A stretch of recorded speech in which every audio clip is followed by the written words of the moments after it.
Hello and welcome to the Brooklyn Rail's 1043rd New Social Environment. I'm Chloe Stagaman, Director of Programs here at the Rail, and I have the extreme joy and privilege to be your MC today for a conversation featuring Meg Onli and Chrissie Iles, who will be in conversation with Rail contributor Dr. Amber Jamilla Musser. And now I'll introduce today's guests and host. Meg Onli is Curator-at-Large at the Whitney. In addition to the 2024 Whitney Biennial, the subject of today's conversation, Onli will co-curate the museum's 2026 Roy Lichtenstein retrospective with the artist's first New York retrospective in over 30 years with artist Alex de Corte and Whitney director Scott Rothkopf. Onli was previously co-director and curator of the Underground Museum. Prior to that, she was an associate curator at the ICA in Philadelphia. Chrissie Iles is the Anne and Joel Ehrenkranz Curator at the Whitney and responsible for helping build the museum's comprehensive collection of moving image art. She was co-curator of the 2004 and 2006 Whitney Biennials and curated the film section of the 2002 Biennial. Recent shows include Mountain Time in 2022, addressing ideas of remapping, migration, Black and Indigenous geographies, and conceptualizations of time and knowledge. And our host today, Dr. Amber Jamilla Musser, is a professor of English at CUNY Graduate Center. She writes about race, sexuality, and aesthetics. She's the author of Sensational Flesh, Race, Power, and Masochism, and Sensual Excess, Queer Femininity and Brown Jouissance. She has an MST in Women's Studies from Oxford University and received her PhD in History of Science from Harvard. We are also so lucky to have Amber as a contributor to the Brooklyn Rail. And with that, I'm going to pass it over to Amber to get us started. All right, thank you so much, Chloe. Chrissie, Meg, it is a pleasure to be able to speak with you. I just want to say congratulations on a lovely biennial. I think I want to start us off by, well, there are sort of two avenues. So one, I want to talk a little bit about the name, which I think is kind of like the most immediate thing. So even better than the real thing. I know that in a lot of discourse about the name, people have been talking a lot about AI, but I know that is not necessarily where you are entering into it. So I was wondering if you could talk a little bit about why that name. Yeah, of course. Thank you so much, Amber, and thank you, Chloe, and thank you to everyone for having us. I'll speak for myself that I'm incredibly excited to be with you today, and Amber, just to continue a dialogue. As you know, you've seen some aspects of the show from behind the scenes as an essayist, and where we are today. The Whitney Biennial isn't always titled. Chrissie, you're actually the first person to ever title a biennial, and that was what, 2006 Day for Night. And then 2022 was Adrian and David's Quiet is Kept. And then this one is called Even Better Than the Real Thing. And, we're really thinking about, and one of the things that, Chrissie and I, first off, were really interested in why there's a title for this is, both of us are kind of known for doing thematic shows. We're very interested in placing artists in conversation through themes and dialogues. And you'll really see that within the show of placing artists directly in conversation with each other. We saw ourselves as, kind of as a nation and maybe broader at an inflection point. And there was three kind of critical things that we were thinking about when it came up around ideas of the real. One was, the ways in which AI is shifting our understanding of truth and history. I think we all can see that artificial intelligence is totally altering the way that we live our lives. That does not mean that the show is full of AI art. We also, thought it was really important to address the overturning of Roe v. Wade as this moment in which has shifted many people's concept of body autonomy, as well as another conversation around body autonomy, which is thinking about the ways in which legislation has limited access to gender-affirming care to queer and trans people. I'll say maybe one more thing kind of about the real, because you can read this also in the catalog, but one of the things that we noticed when talking to a lot of these artists was a lot of artists are still grappling with ideas of identity. People are still thinking about identity. They're thinking about what it means to be within a body. I think for us, we did turn and look back at the 93 biennial quite a bit, which is, for those who know, a watershed moment, not just within the Whitney's history, but within, I would say, contemporary art discourse. It ushers in a moment in which a lot more people of color have been, represented within museum spaces. And I think, 30 years later, we're at this moment where we say, okay, this has happened, and how are people still talking about ideas of the body, particularly disabled bodies, queer bodies, trans bodies, bodies of color, as they're in, what we understand to be predominantly white institutions. And so for us, the majority of artists within the show are queer, are of color, are trans, and disabled. And one of the things that we really thought about was the fact that within the history of the United States, myself, Amber, yourself, many of us on this call have not been considered real people. We have been considered subhuman. And I think it's a really important kind of marker that I think some people are kind of missing within this show, this idea of subhumanness within the history of the United States. I know, Chrissie, do you want to? I can't tell how to do both. I realize now, I'm like, I don't know if you want to respond or just sort of. I mean, I think Meg has really articulated it beautifully. So, this is absolutely what we were thinking of, developing the exhibition and the framework we created for the show. Yeah, I mean, I think I'm just going to jump a little bit, because I do think that the investment in materiality really comes through very strikingly. And so you were framing it in relation to questions of sort of who is considered human, but I think it also shines through in like the mediums that people chose to produce their work in. So I'm wondering if you could talk, I guess, a little bit about the process of putting the show together, because when I spoke to you, which was, I think, like May of last year, you had been visiting a lot of artists, but you didn't actually know what the final pieces you would get were. So I'm curious, but it seems like very, to my eye, like very cohesive. But I'm wondering if you could talk a little bit about that process. Yeah, I mean, Meg and I did not have a specific idea in mind when to do this. We really wanted to start from scratch and form the show out of what we saw and heard. We listened a lot to artists. When we were talking with you first, we were still in that process of listening. I think materiality in the show, and the reason it's so powerful in the show, is it really feels like a sort of cultural and political response to this increasingly unviable condition that we find ourselves in, this very sort of hegemonic sort of, the precarity and excess of our current environment. And, the artists we were speaking to, what we noticed is not only a very strong psychoanalytic kind of response. They were very interested in psychoanalysis. One artist had left the art world to become an analyst, but also this shift to a kind of more embodied perception, a more embodied way of vision that engages all the senses rather than this sort of implied control and power of the retinal gaze. And the work in the show really deals with that very strongly, whether it's through light, with color,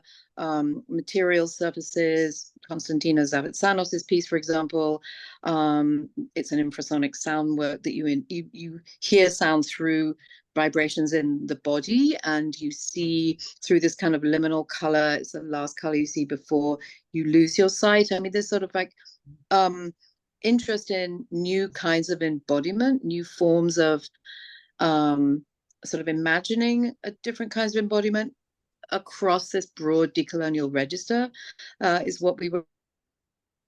Also, the way in which materiality in the show is really asserting a kind of indeterminacy as some sort of collective strategy through which relations to power are renegotiated. I mean, that an identity and history, and that was very palpable, and that really allowed us to kind of bring together a lot of works in dialogue with each other. Rooms, sometimes across floors, you know, there are all these multiple strands of interconnectivity that you can trace if you really spend time, but also how visitors are kind of in a way choreographed through the space. There is a lot of space to breathe. Someone told us, oh, we feel like you've given us our lungs back, you know, because this is the first biennial curated after the pandemic. There is a lot of space around the works. There's a lot of places to sit and be with the work and maybe think about something you've just seen in relation and start to make those connections without being overwhelmed. And so materiality very, you know, operates on all those different levels. I mean, that's wonderful. I'm wondering if we can talk a little bit about some of the conversations so this slide in particular is bringing together Mary Kelly with Carolyn Lazard. And then the slide before that actually had the Sharon Hayes, which is also part of the same room. And well, it's not coincidental that they are together, but I'm wondering if we could talk a little bit about the conversation that you see the three of them engaging. And I have a few other groupings that we can kind of go through and talk about like what is happening with them. Yeah, of course. You know, maybe the first thing to say about this show is that, you know, there's a lot fewer artists in the physical space than there were last time. The last biennial had about 63. There's 44 within this grouping. There's a total of 71 when you consider the film and performance programs, which are really robust, and we recommend people attend those as well. But one of the things Chrissie and I really set out to begin with was some of these questions of when do you bring back an artist who's already been in the biennial? The previous biennial brought back about 30% of people who've already been in a biennial, and that was a way of marking the 80th anniversary. I have to also just say that, you know, when you're making a biennial at the Whitney, it is a show that you have kind of free reign to organize the show however you want. So it becomes these discussions about, you know, what is American art? What does it mean to bring back artists who have already done a biennial? What does it mean to bring back an artist who's deceased? These conversations happen within every single biennial, and it's really determined by the curators. And so Chrissie and I decided that we really wanted to bring in I mean, pretty much 97% of artists who have never been in the Whitney Biennial, for the exception of the three that we're looking at right now: Sharon Hayes, who was in 2010, Carolyn Lazard, who was in 2019, and Mary Kelly, who was first in the 1991 Biennial, and then in Chrissie was it 2004 or 2006? 2004. And, you know, as Chrissie mentioned earlier, and Amber, we had conversations around this, a lot of artists were talking about ideas of psychoanalysis.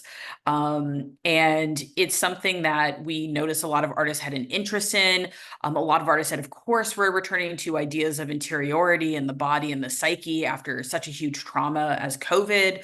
And, you know, when you start talking about psychoanalysis in art, there's a couple artists who really come to mind, Mary Kelly being one of them. We spent a great deal of time with Mary Kelly, who is very invested in critical theory. I would say a lot of the artists are really interested in critical theory. And we decided that, you know, she had mentioned that she wants to start working on what she calls her final series. If you know Mary's work, she works within projects that are really reflective of her own life. She is not speaking necessarily to others. It's about her own lived experience. And she said she's really interested in ideas of the aging body, which the aging body comes up quite a bit within this show. And I would just say the body in transition in general comes up within this exhibition.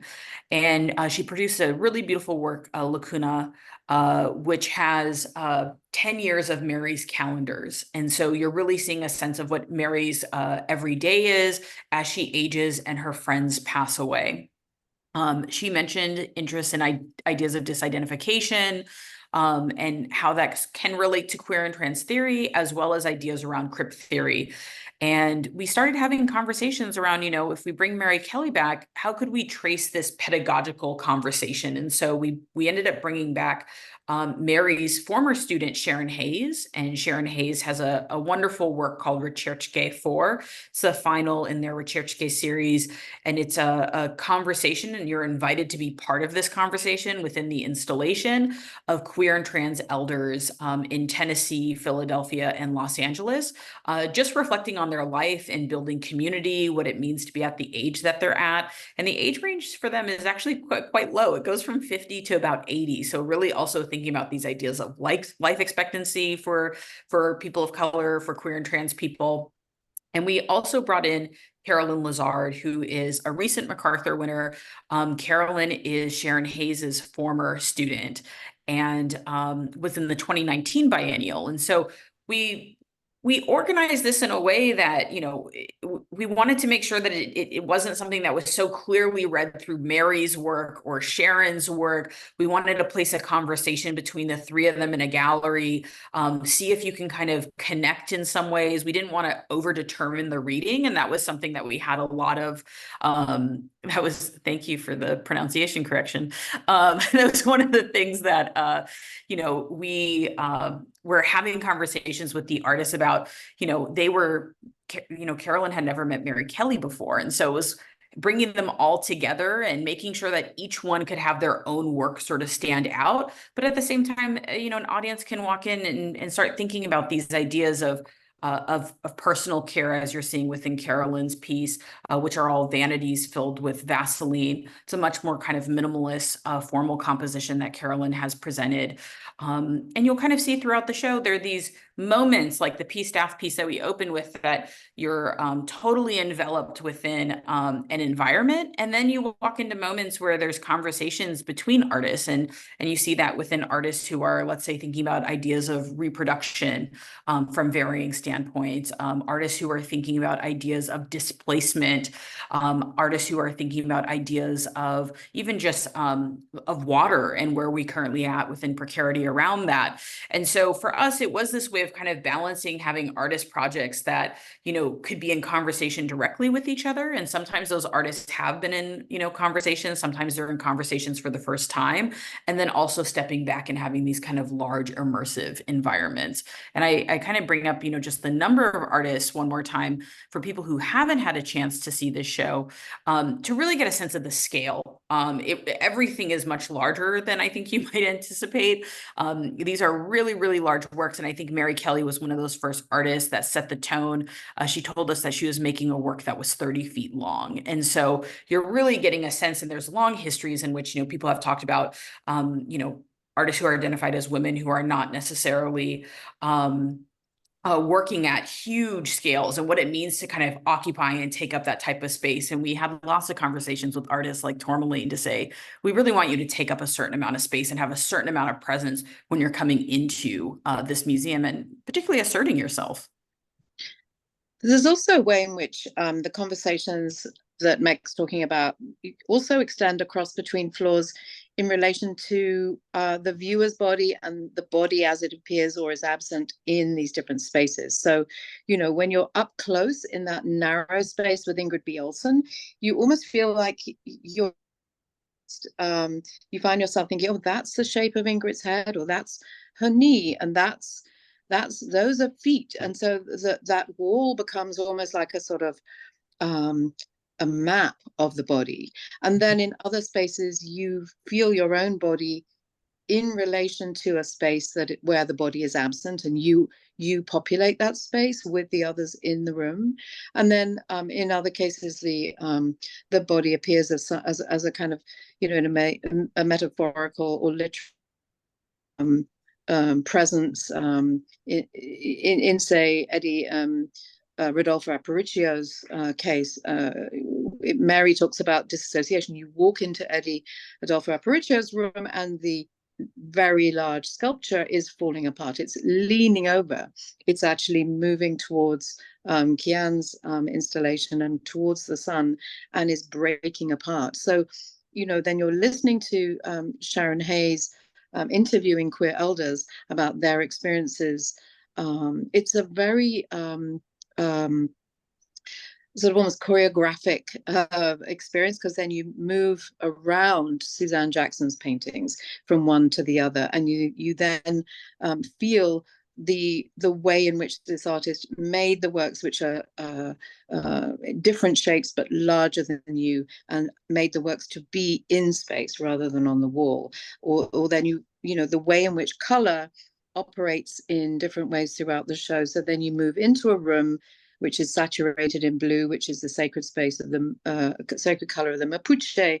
And Saber is deliberately taking us out of that sort of Western white cube gallery space in order to enter into the forest of the, the Mapuche, and then you go out again, but then you go into, say, the red of Diane Severinogoyan's space. So color operates, and the P, as Meg mentioned, color operates throughout the show, again, in this very sort of calibrated way.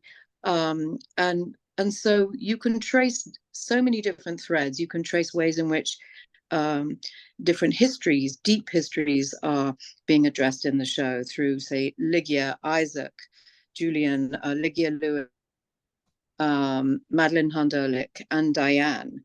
And then you can trace it through color and light, and then you can trace it through these immersive spaces or through architecture, which appears throughout. And so, it's how those different threads come together that creates the fabric of the exhibition.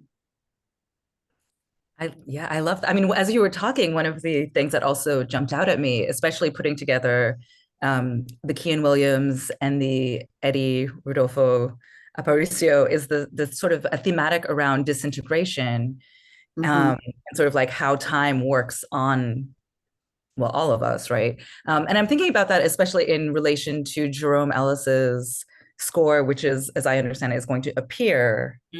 Right. So it's kind of like decomposition and composition simultaneously, which I think also give a different way to think about like the materiality not only as a question of each particular work, but the ways that some of these works are really talking about the question of materiality itself, right? Like in some ways, what's on display is temporal processes. Absolutely. I mean, there's a lot of works within this show, and for Chrissie and I have to say, when we organize this exhibition, it's organized differently by everyone. Some people come in with a set of ideas of what they want to do.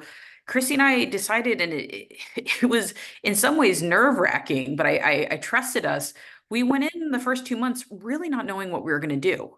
We had a set of artists that we thought we were going to speak to and start hearing what artists were interested in, artists were making. I think in some ways this is what the biennial is meant to do. You're supposed to go out and have conversations with artists and return with what you found. And of course, you can find lots of different conversations, but we found a lot of artists having a series of conversations and particularly material approaches. And so I can think of numerous artists, from Eddie to Kian, Lotus Kang, Karen Mooney, Suzanne Jackson, Karen Olivier. All of these artists are making work that literally are being affected by time, by the sun. They're transitioning, they're changing, and they have their own agency. There is this way in which these materials cannot be fully controlled. And I think there's something, really interesting about this. Chrissie, you've talked a lot about the Whitney's history of fugitive sculpture. Eddie's is absolutely fitting within that lineage. And I'm blanking right now, and I usually talk about Marcia Tucker all the time, but I'm blanking on, Chrissie, Marcia's important show in the 70s. Anti-illusion. Anti-illusion, thank you. The importance of anti-illusion as a precedent, and thinking about this exhibition. Anti-illusion also brings together musicians, sculptors. There's this moment where Marcia Tucker, I revisited this catalog for my essay. She talks about what does it mean to try and create order within an exhibition space when everything is visually disordered. And I think that was something that we really leaned into around this idea of a dissonant chorus, which had come from a conversation with Lygia Lewis. But I want to touch, Amber, I don't want to get too far from Jerome Ellis really quick and say that, this idea of composition or decomposition, I think there's this other place with Jerome, and I think, what I'd really like, of course, there's themes that I hope people take away from the show or ways in which they feel, but I hope the maybe clearest thing is a sense of generosity that Chrissie and I really have for artists. Like, we love working with these artists. We want to give them a lot of space to be able to make the work that they're interested in making. And we really want to place artists in conversation. And that's not just because Chrissie and I wanted to be generous. It's about how artists are relating to each other in this show. Jerome Ellis, who's making the score, we let every artist know that an artist will be scoring their work. And the amount of artists who said, oh, I have, these digital tools that I can send to Jerome that they could work with. Artists who are like, I'd love to talk to Jerome, or I'll turn my volume off on my film for Jerome to perform. There really is this sense of community within a lot of these artists, and you're seeing it from, I'd say like the 6 matriarchs of our show, that many of them are heroes to not only Chrissie and myself, but many of the artists. And there's a lot of deference. And so with Jerome's piece, I also saw it as an alternative way of entering the show. Like when we talk about ideas of interpretation, I'd worked on an exhibition with Aaron Christoval of Ulysses Jenkins' work that Chrissie wrote for our catalog, and the show was called Without Your Interpretation. And it's really talking about the type of tension that arises, particularly within artists of color, when they feel as if their work is not being read in a way that is as sophisticated as it should be, because maybe people are not reading it from a very informed position. And so for us, I think a lot about what it means for us to create an interpretation for people to enter into the show. But we also have an artist who is interpreting it through their own eyes, through their own research, and through their own form. And I'm not a very musical person. Chrissie, you're much more so than I, but allowing and having people really enter in this other type of sensorial situation, I think is also really interesting, and is going to, I find museums to be experimental. It's a site of study. This is a place of learning, and people can enter and then suddenly understand this show from a different perspective than maybe what I frame this show as. The show is one thing, it's what I think it is, and it's what Chrissie thinks it is, but it's also what a lot of other people read this show to be. And I find that really exciting to kind of have those types of conversations. I mean, I think this is in some ways getting back to what Chrissie was talking about, all the different types of immersive experiences that the show is offering, which also I think lead into their own different sensory orientations. And I'm wondering if we can talk a little bit, well, let's talk about the piece staff, because I think we started there, but then we've sort of moved around, and just sort of thinking, I think about what is happening in this installation, because I think in some ways, the danger of it might be easy to miss, because it is, well, it's an odd yellow. I was going to say it's beautiful. It is beautiful, but it is like, it's doing a lot more than one. There's a way into it, I think. Well, it has 3 different elements, piece installation. One is the electrified netting, which is hanging over our heads. It's a grid, but the kind of otherwise tightness of it is inflected by P unhooking it at various points to create a sort of to create shadows on the walls.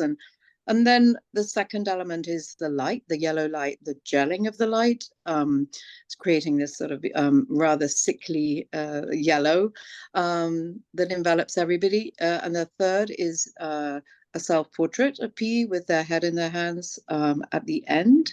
And so the installation, which is these different elements that are brought together in a piece titled Afferent Nerves, really talk about the condition of feeling under kind of heightened, a sort of feeling a sense of danger, but feeling also a sense of something that's dangerous, not only in the obvious sense of the electric net, danger in terms of another person, or you being perceived as dangerous by people, or this idea of contagion, this idea of disease, and the way in which not only the trans body, but also then in more general terms, also during the pandemic, everyone perceived everyone else as potentially dangerous, and what that means when you are immersed in a space like this.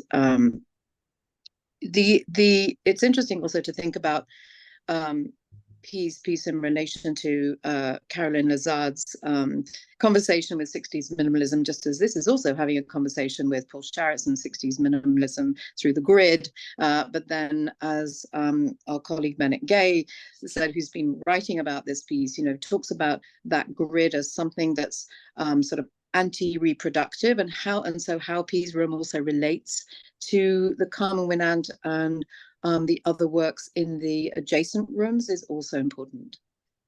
I would also just add, thinking about P staff's room, Chrissie, you're talking about, the afferent nerves, the nerves that bring on, sensation and sensorial experiences from outside of our body. And I think there's something really interesting and maybe, I don't want to say indicative, but it's a great example of how artists are particularly interested in how the body that can then be almost abstracted outside of itself. And so if you think about your nervous system outside of your body, through all the ways in which, the body is sort of implied within these works. Chrissie and I also really wanted to think a lot about, you're seeing it with the P staff work, but you're also seeing it with Tourmaline's piece on 5, as well as Pippa Garner on 3. These are very large installations that we're hoping are going to grab your attention from the elevators. These are very purposeful installations, because if you come from the Whitney, oftentimes you're riding our elevators, our very crowded elevators often that are kind of slow. And so you want to pique your interest and be like, what is that? What is pulling me towards this? And really, these are 3 really different conversations around the trans body as displayed from Pippa Garner, Tourmaline, as well as P staff. And you could argue on the first floor also from Sarah Serpas. And so we really wanted something that would kind of grab you and pull you into these spaces. And Tourmaline's work, Pollinator, is thinking about, alternative forms of reproduction and influence outside of, human reproduction. And so thinking about the bee and pollination, and you're seeing this beautiful still of her from Brooklyn Gardens. At the same time, you're having footage that's being spliced between and edited in from Marsha P. Johnson's funeral. And Tourmaline is well known for her work around Marsha P. Johnson and is currently writing a memoir of Marsha P. Johnson's life. And at the same time has footage of Tourmaline's father in this. So thinking about ideas of influence, the ways in which we come together, and also the ways that we're in the space, in a shared space that maybe, Marsha P. Johnson isn't here, but she's a presence that really arrives quite a bit within the show through 2 artists' works. I mean, I think also, what's interesting about the difference between Peace Staff and Tourmaline's installations, in some ways, I feel like, as you were talking about Peace Staff maybe externalizing some internal components of the body, I would say Tourmaline is inviting us into like an alternate epistemology in these kinds of ways. And so like a lot of the things in the show are kind of oscillating between these modes of being in these other kinds of ways of thinking. So I'm wondering if we can also think a little bit with like the Nikita Gale and the Isaac Julian, as well as kind of, and also the Madeline Hunt Ehrlich, as well as thinking. And for me, I'm also curious because the way that they're oriented spatially in the show, they're all separate, right? Like you have to go to these other rooms for these spaces. And so I was wondering if you had thoughts on, I don't want to ask a why, but like what that does. Yeah, I mean, Tourmaline talking about sex as a dispersed field, and this idea of dispersion, this idea of sort of different forms of embodiment. If you look at Isaac Julian's film, once again, Statues Never Die, it's an installation with 5 screens, 5 sculptures, 5 mylar screens, and a narrative that weaves together the dialogue between Harlem Renaissance philosopher Alan Locke and Barnes, queer desire, Locke's unrequited love affairs with Barthay and also Langston Hughes, the triangulation, if you really study those relationships between those 5 screens between the 3 men, but then also in different histories.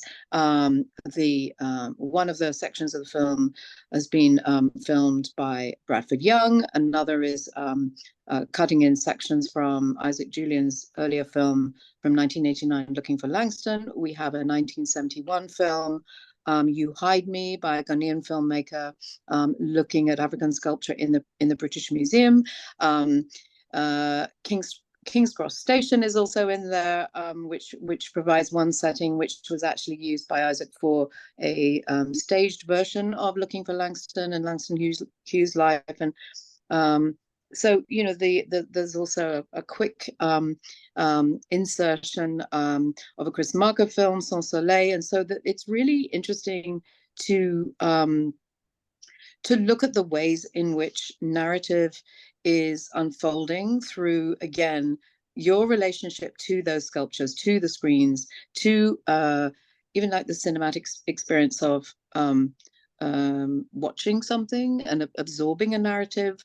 The cinematic spaces, in Tourmaline's case, the still of the film becomes in a way the architecture of the cinema on the outside, which kind of like completely folds inside out.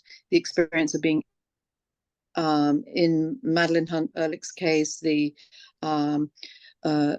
life of Suzanne Césaire is folded into Caribbean kind of archipelagic thinking, and at one point the lighting designer who composed the piece with Madeline has created Caribbean weather that at one point takes us out of weather on the screen into the space, and the light changes shift from the screen into the space surrounding us. I mean, these are very sophisticated ways of also rethinking the cinematic and rethinking our experience of the cinematic. The same with Diane Severin-Nguyen upstairs, who invites us to sit on a daybed, which becomes a kind of reference to a film set, and the film which addresses the Nanking Massacre in China in the 1930s is seen through the eyes of a young actress in the role in a film addressing that, filmed in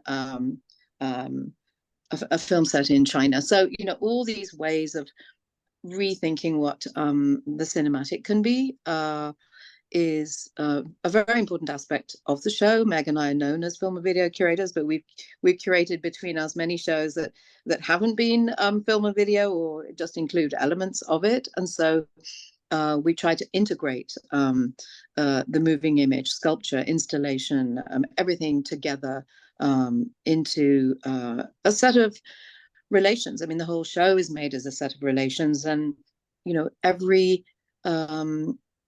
work is almost like it becomes like a portal, an entry point. So one work can become a portal to another.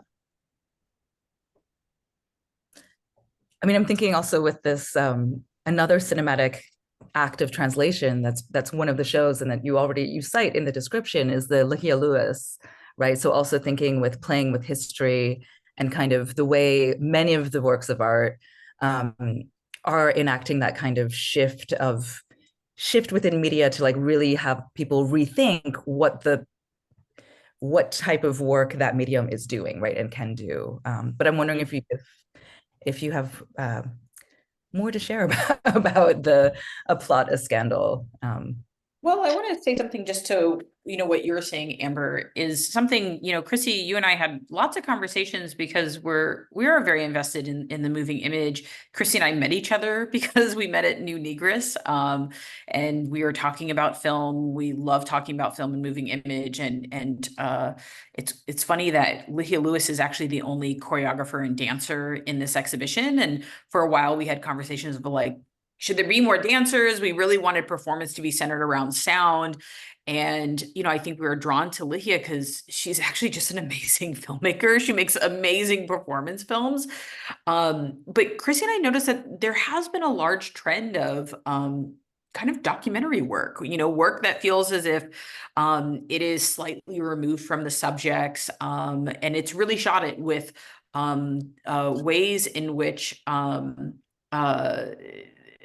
with tropes from standard documentaries. And it was something that we really wanted to question, not as a hard critique of what it means to bring in that material, but to maybe go to a place that's a little bit more removed and a little more placed within a realm of fantasy, and that there could be interpretation either through the body or through the performance. And Lichia Lewis was someone that we approached very early on in the show, and we'd actually talked with Lichia about ideas of choreographing the show. So we ended up, we're having it scored, but one of the things we thought about was, how do you move people through space?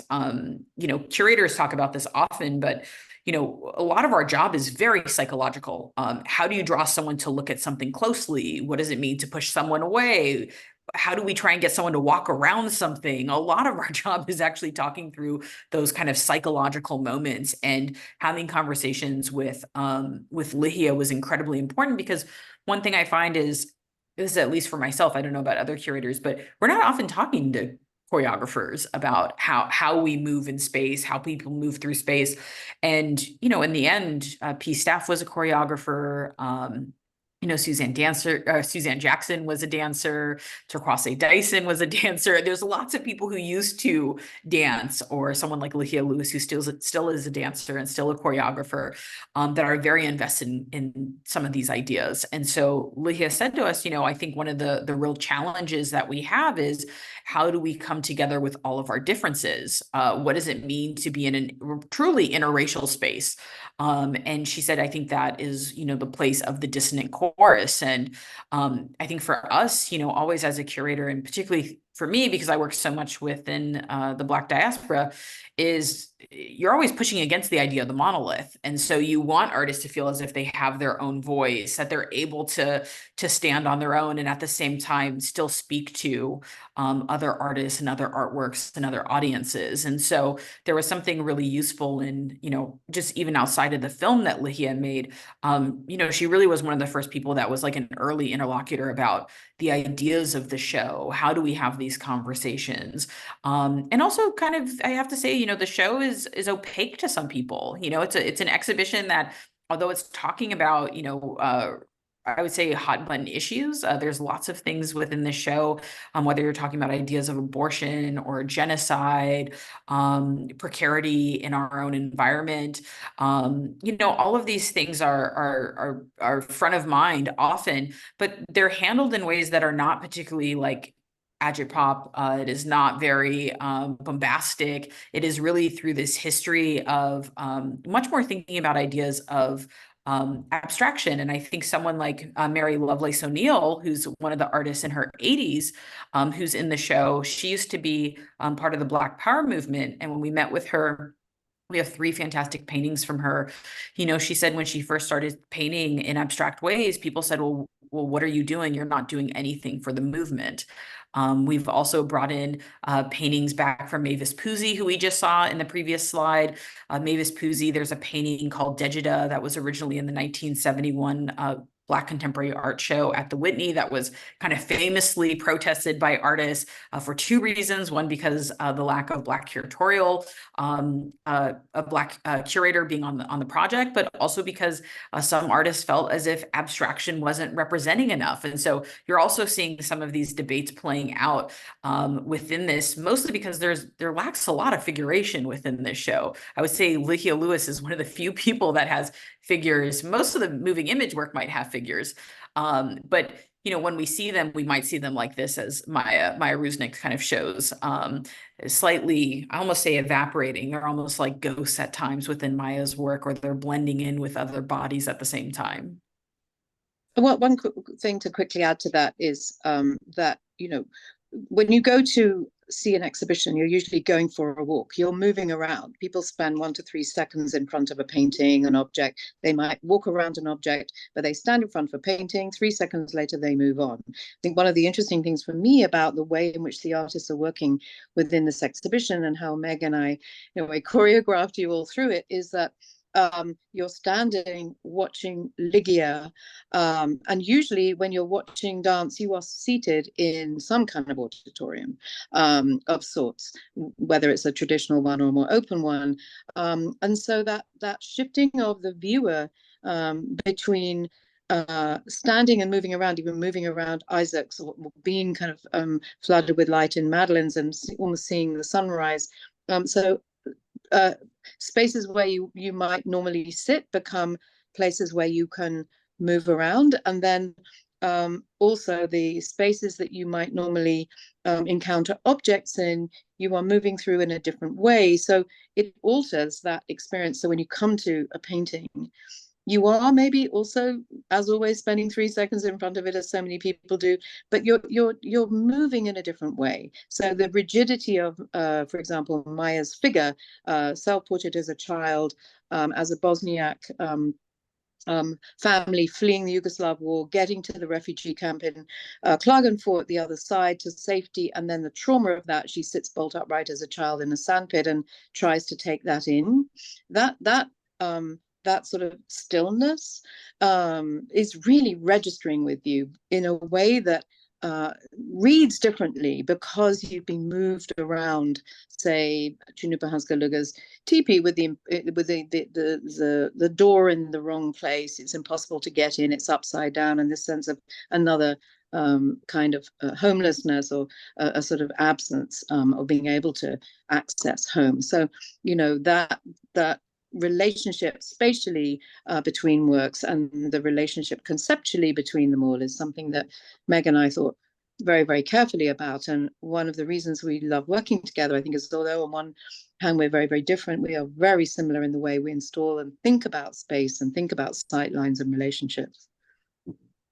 Amber, can I ask you a question? Yeah. So to the audience, Amber, wrote for the catalog a really fantastic essay. And Amber, when we first met you, it's so challenging when you're working on a biennial. It's very different than a thematic show because you're still figuring everything out like through the entire process. And so when we met with Amber, we had inklings of what we thought the show would be. But I know, Amber, that you were very curious and you kept looking in the folders as more artists were being added, which I thought was quite resourceful. And so I'm wondering, having heard ideas of what the show was, you write about Lehia Lewis, you write about Jerome Ellis, your conceptions versus actually entering into the space. I'd be curious just to hear not your reaction of like, oh, I love the show or not, but more where those original ideas were. Like, let's say something we talked a lot about early on in the show, and this is something, we all have to, keep in mind, it's 11 months in which you make this show. Chrissie and I finished this exhibition in September. It is, I always say it's like being on a speeding train. You are attempting to be as thoughtful as possible. And at the same time, it is just moving, and it's going to move without you or not. And so you have to make these decisions rather quickly. There's ways in which ideas of psychoanalysis, things like this, I don't know if exactly we're fully talking about ideas of the real. I think we talked about some ideas of the real with you, but I'm curious of those initial thoughts and then seeing the show, those threads that you see, or what was expanded or what was lost. I know it's a good question. And it's so complicated because when we were talking about the show, you were giving me names for possible artists, but I didn't know what the works they were going to be producing were. So it's sort of like the abstract ideas of like what I thought they might be working on and then what they could do. I think in this conversation, actually, I feel like I'm feeling a lot of the continuity from those conversations, which were really so invested in thinking about relationality, and really thinking a lot about, I remember taking away really these ideas about how porous bodies are, and that kind of like that feeling of either like being influenced or just sort of shifted through being in relation and through proximity, felt like they were themes that were emerging through your conversations. And I definitely still feel that. I think the show itself, I feel even more the body than I expected to, which I guess feels weird, but so much of that, I mean, especially we talked about with P staff, but the Jess fan that keeps coming up, like the sort of these exteriorizations of the internal feel much more psychological to me than I necessarily expected, I guess is what I would say. I've been also interested in, I think, some things that I was going to ask you guys actually about like some of the ways, I don't think I thought that much about space in our conversations. I didn't realize how that would come up. So all of this conversation about choreographing people through everything and sort of just giving the space, the works of art and the artists room to breathe and to be witnessed. I think there's also a way that some of the artworks, like physically, you have to shift your orientation to experience them. So I'm thinking about like the Konstantina Zavartsanos and the Torquato Dyson And even the Carolyn Lazard, right? Like you really, and I'm gonna get her name right, the Charisse Perelson Weston, where you have to kind of like angle yourself. But like that's made me think a lot about questions of accessibility that I hadn't been thinking of, because I think there are ways that I can think about them in relation to relation and psyche and like what is being, exteriorized, or what sorts of epistemologies are being invited in. But the feeling of like actually having to contort your body is different. It is something, right? It's doing a different kind of thing, and I didn't expect that feeling. So I'm curious about that, I guess, in turn.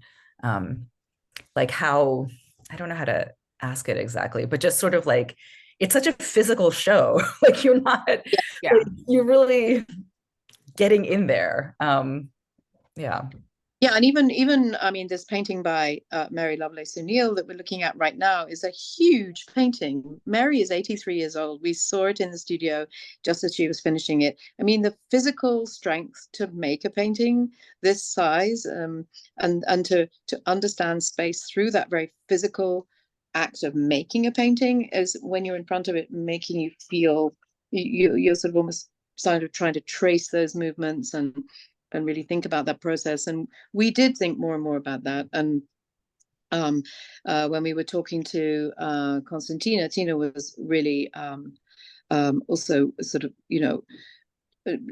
talking very much about how, when you were lying or sitting on that ramp, you are feeling the sound, you're not listening to it, and what that means to be really brought into a completely different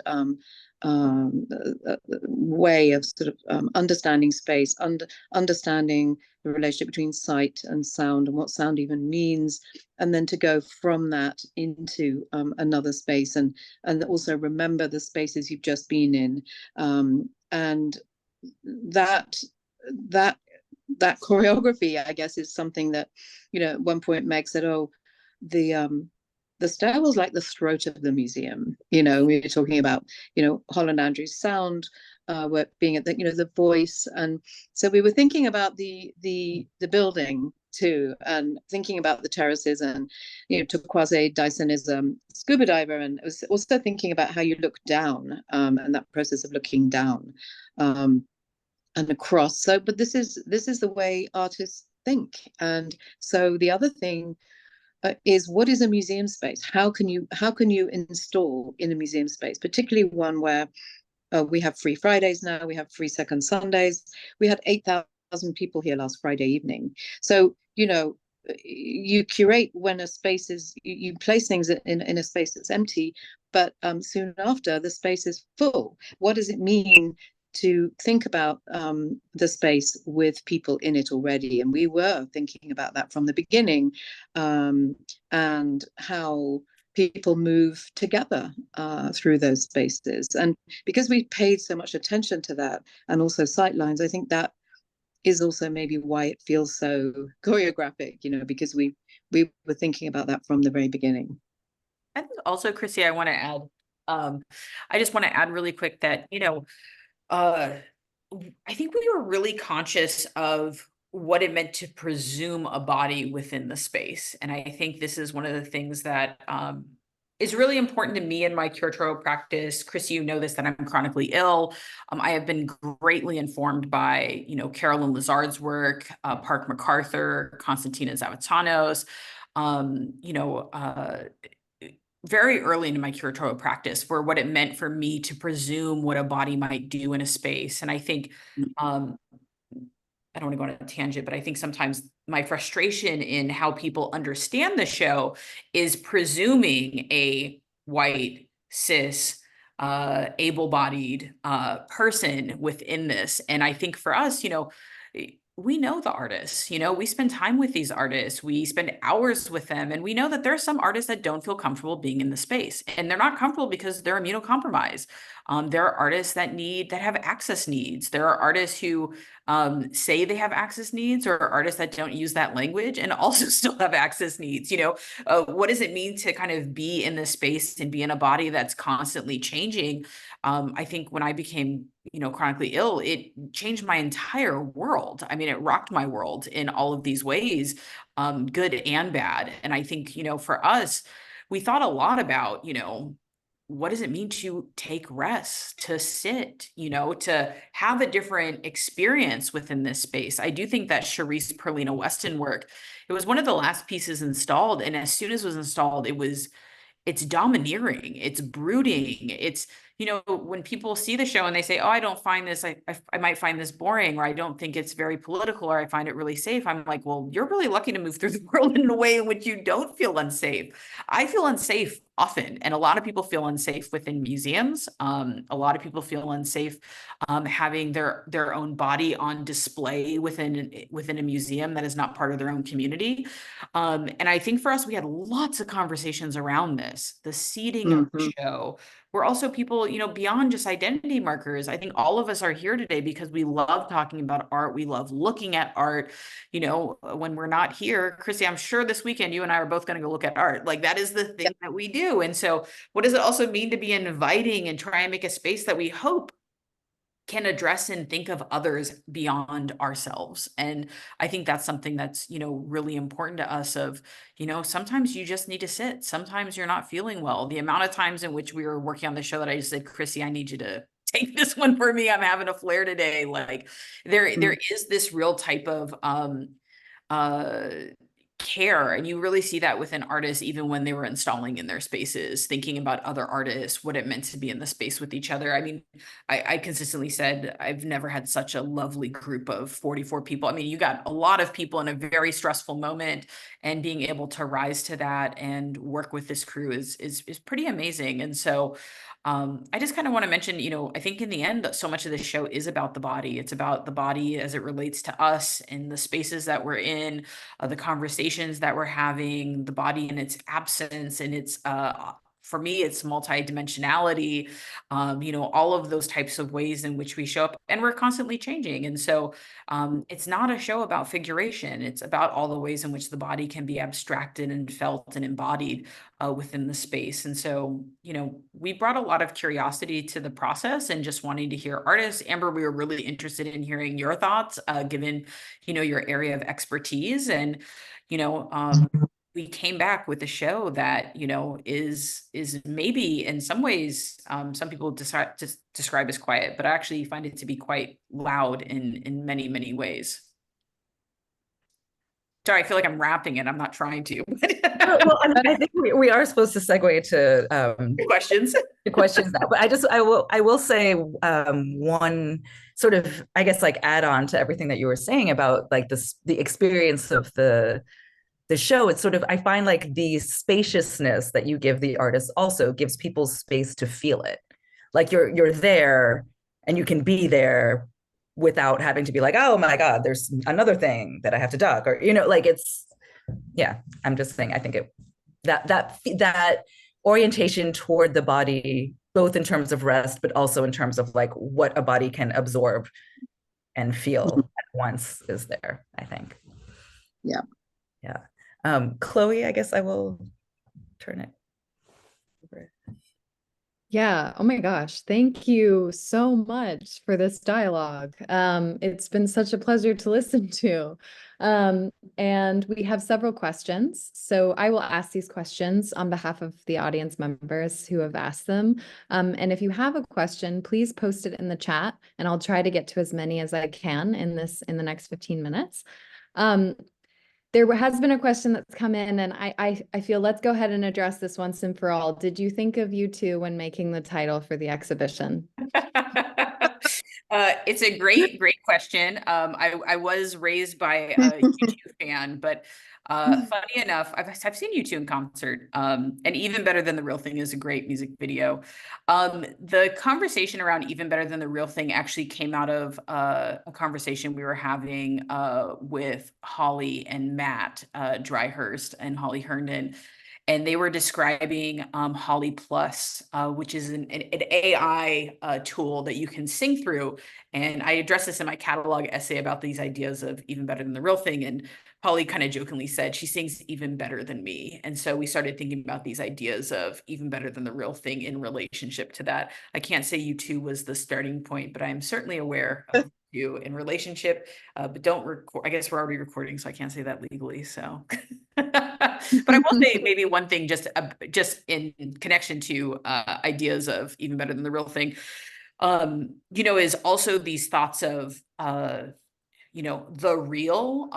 If you start looking at ideas of copyright, the real is something that's coming out of Coca-Cola, literally has that trademarked. And so it became a really interesting conversation around these ideas. And maybe the last thing I'll say is, we haven't talked about this a lot, and it's in the catalog essay, but one of the things that I also was really interested in, and I know Chrissie, you were at the time, was going back to Hal Foster's Return of the Real.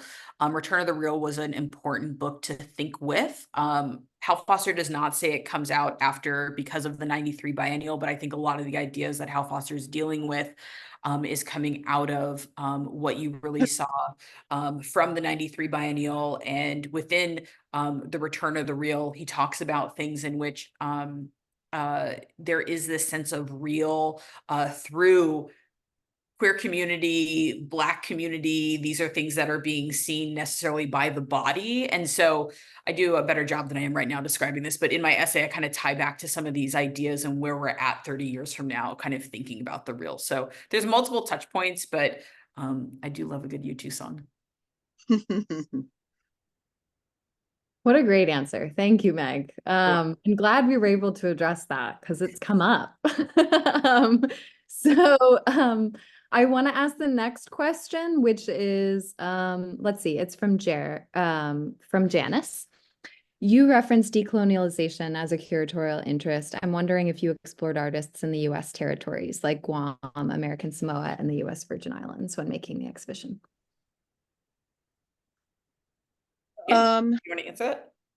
We did research artists from those places and also Hawaii.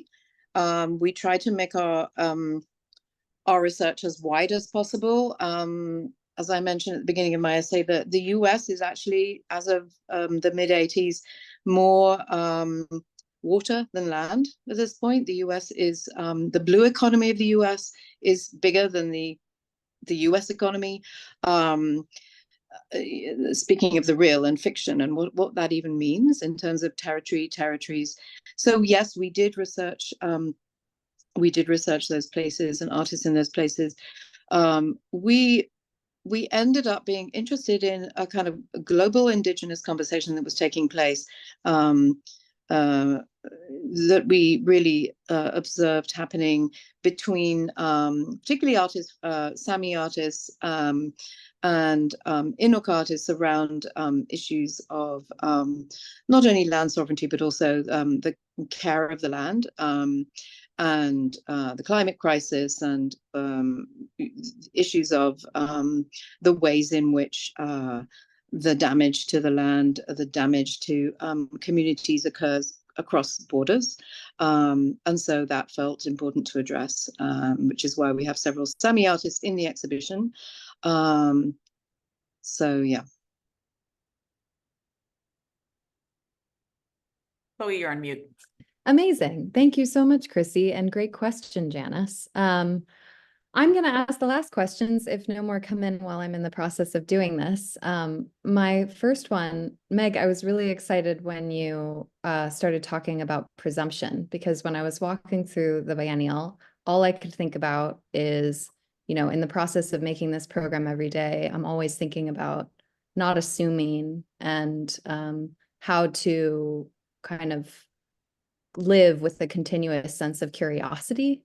Yeah. And I'm curious, as curators, how you thought about that when you were making the wall texts, and also when, as you talked about Lahia, you were talking about choreography, but there are so many subtleties in the exhibition, so many things that you can miss on first glance, or things that are tucked away, or hidden, or there's a work, Karen Olivier's work, which so many reviews have referred to as a rope, but it's cast of salt. You know, it's this like miraculous thing, kind of hung in space. And I'm curious how you thought about that when you were bringing these pieces together and when you were contextualizing the show in the various spaces.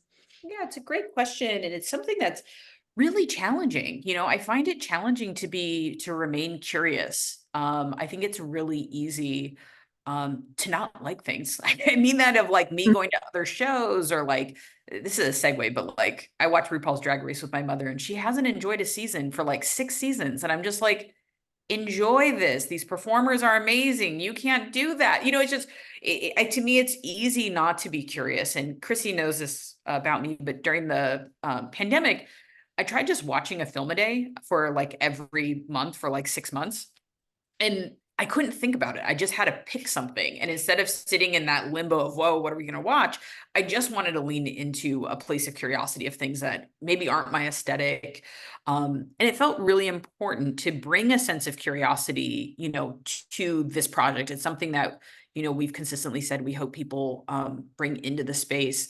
Yeah, presumption, it's definitely a challenge. Like, how do you draw people's attention to the fact that you know, Karen's rope is 95% salt. I remember talking to her, and she's talking about it as if everyone will know it's salt. And I said, you know, Karen, I would think this was marble if I saw it. You know, I'd still be impressed that it's marble, but it's not until you actually see the label that you understand really what you're seeing. Or there's certain works, P-Staff, another one, you don't understand what you're standing under until you really read that label. Writing labels is a huge process. You know, it's beyond Chrissie or I. It's the place in which artists get involved, and they have a lot of say in how they want their artwork understood. It's a real back and forth between that and making sure it's accessible. We work with a fantastic education team who are trying to balance bringing in lots of different audiences. We don't have necessarily like a set reading level, but there are a lot of conversations in museums around, you know, what is the reading level of a person entering the space. I'm coming from, my first museum was a university museum. And when we looked at, you know, who was coming into our space, the majority of people had MAs and PhDs, which is not normal. Let me just say that it is not normal, but it's because of where we were located. And so it shifted sometimes what our language could be. And so we are always trying to encourage, you know, ourselves. I love being edited of what I think can be shorthand. You know, it's easy for us to speak in shorthand around the show. And I love when people say, oh, I don't know what you're talking about right now. It's easy for us to get in our spaces and assume people will understand. But I think, you know, for me, the exercise of opening the biennial has been really interesting in just thinking about these ideas of presumption, particularly as like me as like a queer Black person. It's like, well, my relationship to a lot of these ideas are really deeply personal. You know, it's like ideas of my body in the world. But I think, Chrissie, you could say the same thing, like ideas of your body in the world are deeply personal to you. And so, yeah, I'm not giving the best answer here, but I think for me, it's something that I find to be a constant challenge. And it's something that, you know, in a museum, you're always being met with, you know, how do you think of others outside yourself? And oftentimes I describe my practice less argument driven. So a lot of curators like to describe their practice as driving an argument. I work much more associatively. So for me, it's about creating associations between artists. And then, you know, the other key is the viewers. Like someone comes in and can see something from a totally different perspective. People have been talking a lot about P-Staff's work after the solar eclipse, which I thought was really interesting, how they understood that space really differently just from that experience. And I didn't think about it in relationship to that. Or someone mentioned Turquoise's work in the same way about the eclipse. And you know, it's just all about the experiences that we're bringing into this space and how we're seeing ourselves. And to add to that, maybe I'll mention that, you know, Meg and I were thought partners in this exhibition and the way we put it together, but we also talk with colleagues a lot. We're both very, very collaborative. And we talk with colleagues a lot in our practice anyway, and we're in dialogue with artists, with scholars, with all kinds of different people, and also our colleagues within the museum, both curatorial department, but also in the education department, which is a very large department. And speaking of accessibility, Meg and I as Meg mentioned, didn't make assumptions at all, and that's very much part of the Whitney's DNA, and very strong, vigorous, forward-thinking access department within our education department, and we work very closely with our colleagues there. And so the assumptions that we were not making are everywhere in the show. And that leads to subtlety, because, I think that's one reason why giving everyone space to move through the show is important, because that allows those different subtleties to surface or not, because everyone, as Meg was saying, brings different readings and different associations and different thoughts to the show and to each work. And if you have the space, it's like the anti-scroll show in that sense. I mean, I've seen people walk through a show without looking up from their phones, and it's quite hard to do that in our show because, first of all, you are not able to there's something about walking through a space, looking at your phone, that as some people do, or even walking down the sidewalk, and then that you're coming to a stop sign where you have to wait for the light to change. Our show makes it really hard to follow that trajectory, and then also the kind of the scroll, which we all do. It makes you look up, it makes you look across, so you're actually taken away from that disassociation into physical space. And so then the subtleties of the show, how much you see them, partly depends on how much you look, this sort of attentiveness of listening or looking and slowing down. It's very hard to slow down. You come off the street, it's New York, especially, in the city, it's hard. You come off the street, you come into the space, you go up into the elevator, there's lots of people, and then you come into tourmaline or P, and you start moving, and then, only then do you start to slow down. And then you maybe look up, and then you look across. So that slow pacing really allows you to discover the subtleties and the quiet moments as well as the more dramatic ones. And then at the end, when you come to the Eddie Aparicio sculpture that's falling apart, you really are very arrested, because you're like, what is going on here? And that look out towards the terrace where you see Kian's piece leaning over, you start to think about the space of the museum. I was taking a tour of the show when the earthquake happened, and someone said, "Is that part of the show?" Because we had come out of Constantina's room, where vibrations and shaking is part of the work.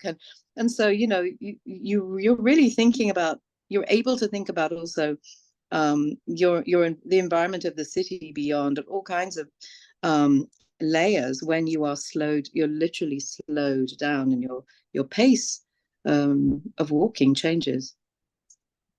I should say that if anyone has already come to the show and seen Eddie's work, it just really feels as if it's on the verge of collapse in the next few days. And so if anyone is interested in seeing it in a radically different form, it has been changing daily. It is just really, I came in and took a look at it today. And so I know a lot of people are interested in coming back and seeing different aspects, particularly of that work, because it's been rather dramatic. Thank you both so much for those answers. In Scott Rothkopf's introduction to the catalog, he talks about how difficult it is to curate the Whitney Biennial. And I'm curious what drove each of you to sign on to do it this year personally at this time, and what excited you most about doing it?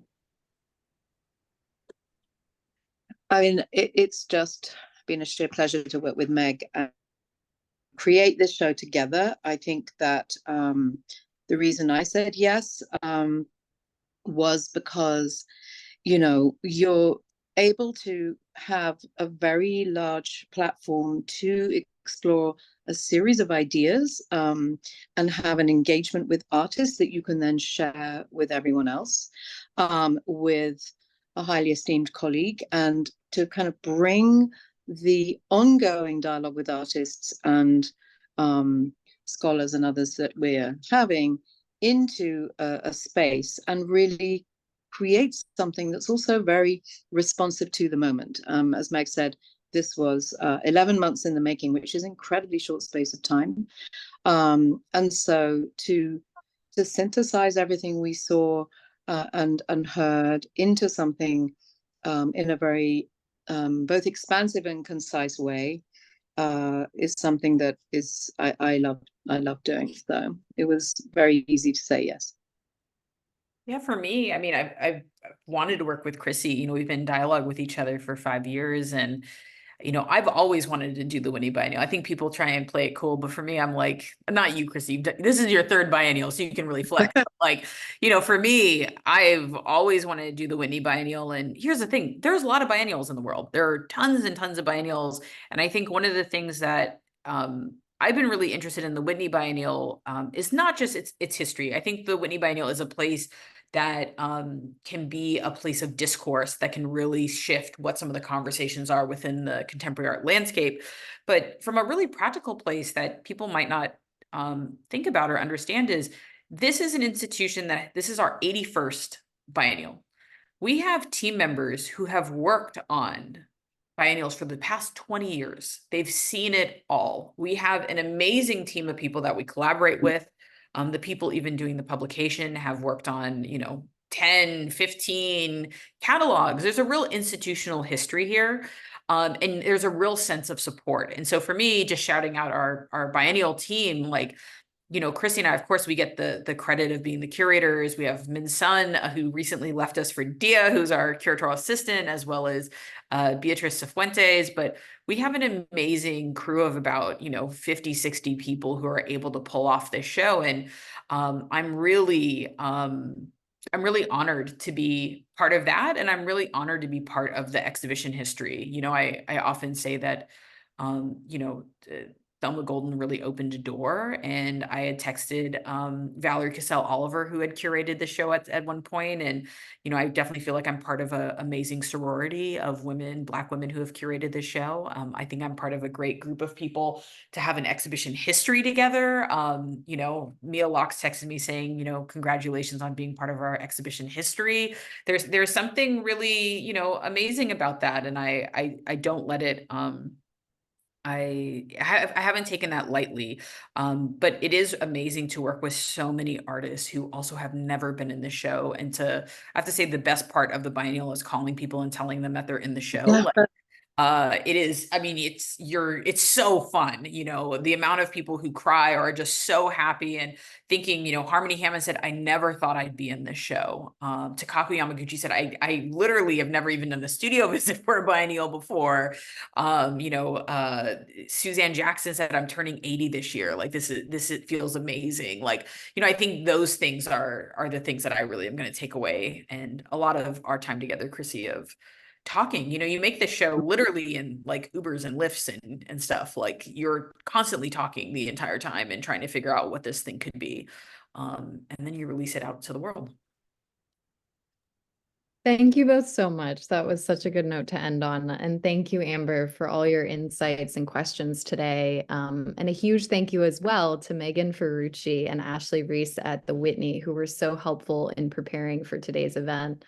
I'd also like to thank the Terra Foundation for American Art, who sponsors our new social environment program and makes weekday conversations like this one possible. They also support our growing archive, which you can view on the Rails YouTube channel. The Rail has been free and independent for 23 years, and a donation directly supports us. You can support us through the link in the chat if you're able. And if you're free on Monday at 1 p.m., join us for a conversation with Oliver Beer. I'll be interviewing Oliver on the occasion of his show Resonance Paintings Cat Orchestra at Almin Reich in New York. And as is Rail tradition, you can now turn on your microphones and say hello and goodbye as you leave. Thank you so, so much for being here today, and have good weekends, everybody. This was great.